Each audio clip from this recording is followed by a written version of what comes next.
J'inviterai désormais, la parole est maintenant au promoteur que j'inviterai, M. Saint-Pierre. Vous aurez 20 minutes à peu près pour présenter votre projet. Et après cette présentation, nous ferons une pause de 15 minutes au cours de laquelle le registre sera ouvert et où vous pourrez vous inscrire pour venir poser vos questions. Alors, M. Saint-Pierre.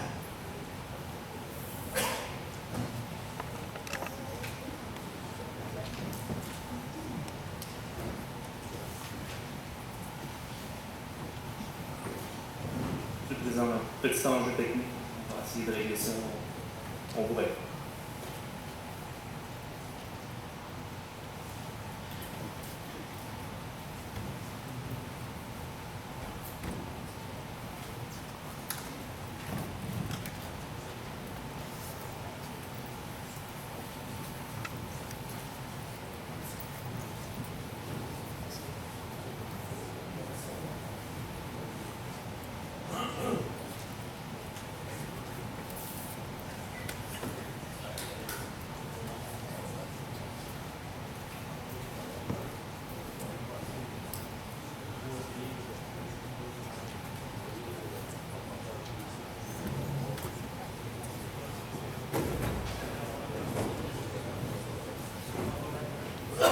Oui.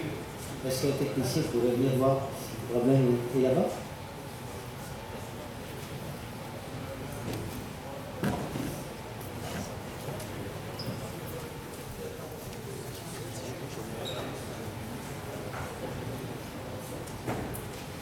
Je vais donner un coup de main.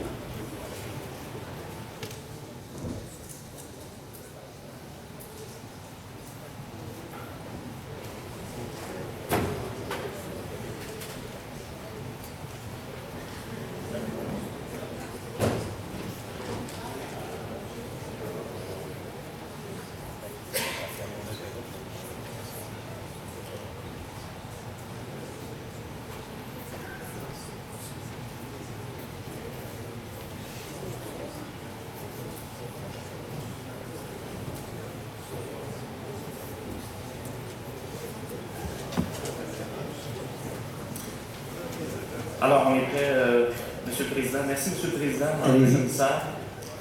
Dans un premier temps, j'aimerais me présenter. Je suis David Saint-Pierre, je suis directeur du développement des infrastructures de GNL pour Gaz Métro, particulièrement directeur du projet de Bécancour pour Gaz Métro Solutions Énergie. Donc, la présentation va se décliner de la façon suivante. On va présenter l'entreprise, ensuite on va présenter le projet, sa justification. Et ensuite, on va enchaîner avec les résultats de l'étude d'impact qui ont été faits dans le cadre du projet.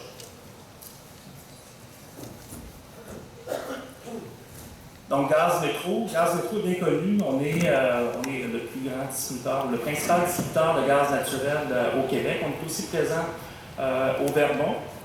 Donc, quand on regarde au niveau du Québec, on est plus de 1500 employés qui servent plus de 200 000 clients et aussi on dessert plus de 300 municipalités. On est aussi partenaire à 50% dans les parcs éoliens de la Seigneurie de Beaupré et on est aussi pionnier au niveau du GNL en Amérique du Nord, une des premières usines de GNL qui a été construite en Amérique du Nord a été faite pour Gaz Métro à Montréal. Donc on opère cette usine-là depuis 1969. Donc, on compte plus de 45 années d'expérience à ce niveau-là. Et au niveau, l'usine sert depuis 2010 nos clients qui sont à l'extérieur de notre réseau, qui ne sont pas récordés à notre réseau, et on utilise le GNL de cette usine-là pour pourvoir à ces clients-là. Donc, l'année passée, il y a eu plus de 1800 citernes qui ont été chargées à notre usine de Montréal-Est. Et depuis 2010, on compte plus de 4000 chargements qui ont été effectués à Montréal, et ce, sans accident notamment. Donc, le promoteur est Gaz Métro Solutions Énergie. C'est une filiale à 100% de Gaz Métro qui a été mise en place pour répondre aux besoins en énergie de nos clients qui sont à l'extérieur de notre réseau en construisant et en opérant des sites de stockage et de regasification de gaz naturel liquéfié notre GNL. Le gaz naturel est un combustible qu'on retrouve de façon naturelle dans le sol et qui a été formé depuis des millions d'années par la décomposition de matière organique. À son état pur, il est inodore, il est incolore, il est non toxique et c'est un combustible qui est moins polluant que d'autres sources d'énergie, comme lorsqu'on compare au mazout lourd, donc 32% moins de gaz à effet de serre, 99% moins d'émissions d'oxyde d'azote et 70% moins d'émissions d'oxyde d'azote et de particules fines. Le gaz naturel liquéfié, en fait, c'est le même gaz naturel qu'on distribue sur notre réseau, qui est distribué dans les maisons et à nos clients. On prend ce gaz naturel-là à notre usine de Montréal-Est et on vient le liquéfier. Le liquéfier, ça veut dire le rendre sous sa forme liquide. Et pour le rendre sous sa forme liquide, on vient le refroidir à une température d'environ moins 162 degrés Celsius. À ce moment-là, il passe de sa forme gazeuse à sa forme liquide. Donc, sous sa forme liquide, il est transparent, inodore, non corrosif et aussi, il ne s'enflamme pas. Il ne se dilue pas dans l'eau. En fait, il est moins dense que l'eau. Et lorsqu'il y a un déversement de GNL, en fait, dans le sol ou sur l'eau, il n'est pas un contaminant parce qu'il va s'évaporer, il ne contaminera pas l'environnement. Donc, l'avantage principal du gaz naturel liquéfié, pourquoi on le liquéfie? C'est parce qu'il utilise moins de 600 fois son volume gazeux.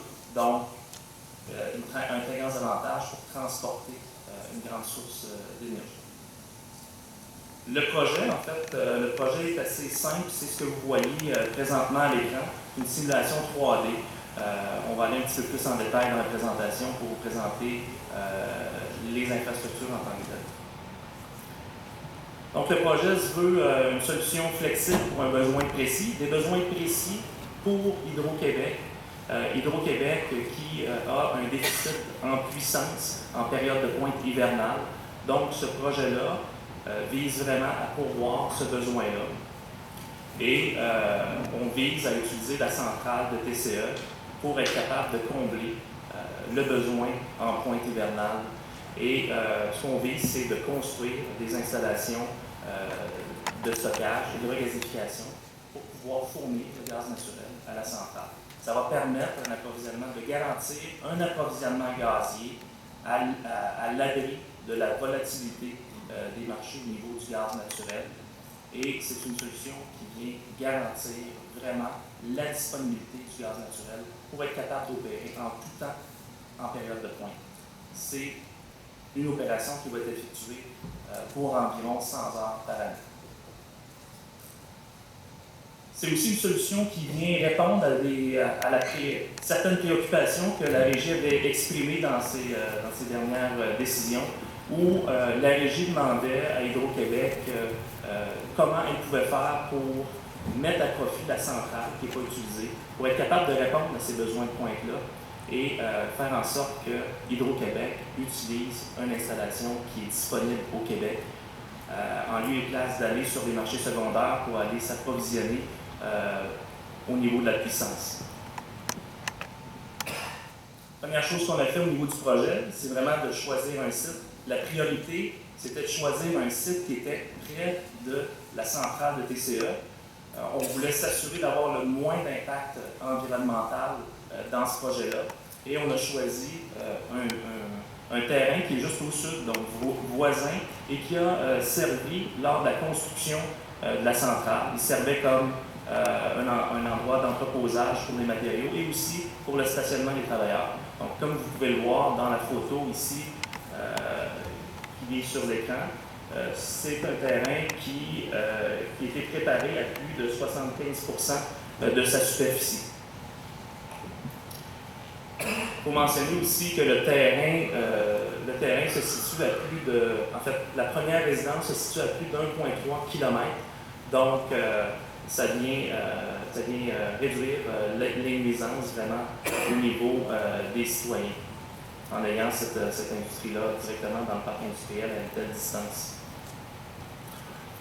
Au niveau des installations qui sont prévues, donc comme vous pouvez voir ici dans la simulation à 3 dimensions, le gaz naturel va être chargé à partir de notre usine de Montréal-Est et les citernes vont être acheminées au site de Bécancour et vont arriver sur cet endroit-là et vont entrer à l'intérieur de notre site pour être déchargés dans notre centre de transbordement de GNL.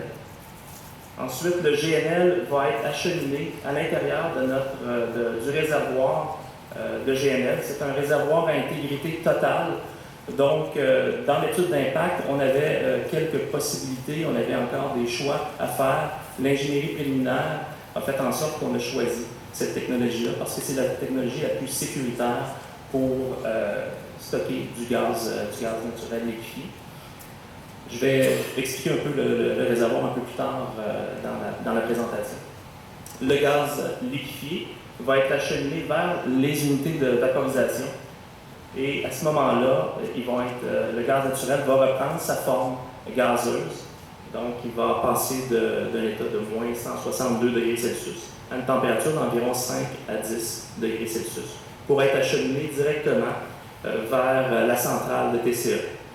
Je vais noter ici que l'avantage aussi, c'est qu'on a une courte conduite qui va être ajoutée et qui va venir faire le branchement directement avec le branchement existant de la centrale.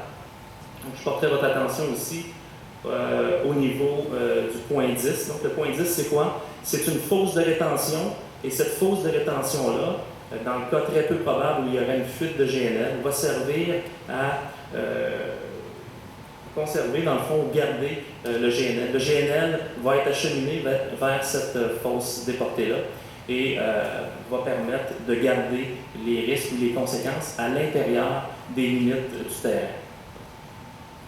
Lorsqu'on a fait l'ingénierie préliminaire aussi du projet, il est important d'avoir une philosophie pour s'assurer qu'il n'y ait pas de gaz émis à l'atmosphère en période d'opération ou en mode opératoire.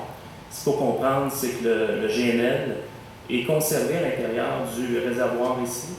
Et ce réservoir-là, c'est comme un thermos. Donc, ce n'est pas un réservoir qui est réfrigéré.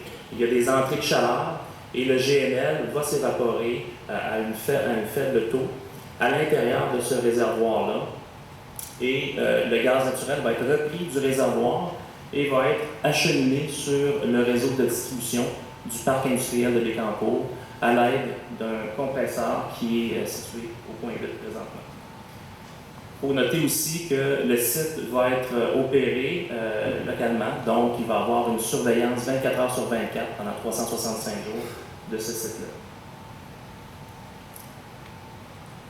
Au niveau du chargement ou du transbordement de GNL, le GNL qui va être nécessaire pour le projet, on parle de l'équivalent, d'un réservoir de 20 000 m3 de GNL, ce qui équivaut environ à 12 millions de mètres cubes gazeux de gaz.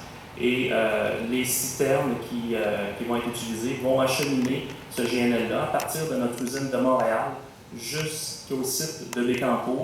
Donc, on parle d'environ 55 camions-citernes qui vont circuler à chaque mois. Et cette période de remplissage-là va se dérouler à partir du début avril jusqu'au début décembre. Donc, ce qu'il faut comprendre, c'est que la période de pointe hivernale, les 100 heures que Hydro-Québec veut utiliser la centrale, c'est entre le début décembre et le début avril. Donc, on parle d'environ d'une distance de 150 km aller. Et la principale route qui va être utilisée, c'est les autoroutes, finalement, pour réduire la nuisance. Donc, autoroute 40 en direction de Trois-Rivières et l'autoroute de l'énergie qui va être utilisée, l'autoroute 55, pour acheminer, en fait, les citernes ensuite sur l'autoroute 30 jusqu'au site de Bécancour. Lorsqu'on regarde les étapes d'approvisionnement,